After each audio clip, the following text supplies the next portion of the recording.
Welcome to our channel. Today we how to reset Squarespace store easy tutorial step by step clearly. To reset your Squarespace store, start by logging into your Squarespace account. Once you're logged in, navigate to the home menu. Click on the commerce option in the menu.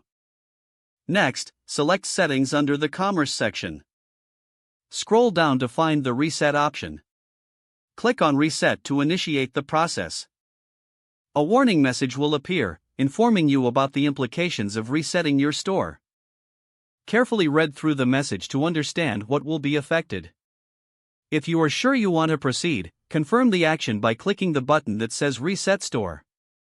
After the reset is complete, your store will revert to its original settings. Now, you can begin setting up your store from scratch. Consider organizing your products, categories, and settings as needed. Lastly, ensure to customize your store's design to align with your brand identity. If the page does not load, refresh the browser or try again in a private or incognito window. Make sure you are using the correct email address, then retype it carefully to avoid small typos. If your password is not accepted, use the reset option and create a new strong password you can remember. Check your spam folder for verification or security emails, then complete any requested confirmation steps. Enable two-factor authentication if available to improve account security and reduce unauthorized access risk. After signing in, review your profile details so your contact information and settings are accurate and current. If you see an error message, note it down and try again after restarting your device and internet connection. Log out when you finish, especially on shared devices, to keep your account and payment information secure. If the page does not load, refresh the browser or try again in a private or incognito window.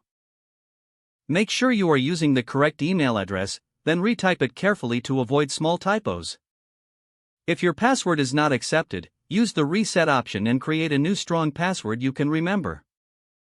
Check your spam folder for verification or security emails, then complete any requested confirmation steps. Enable two-factor authentication if available to improve account security and reduce unauthorized access risk. After signing in, review your profile details so your contact information and settings are accurate and current. If you see an error message, note it down and try again after restarting your device and internet connection. Log out when you finish, especially on shared devices, to keep your account and payment information secure. Don't forget to like this video and subscribe to our channel for more step-by-step tech guides.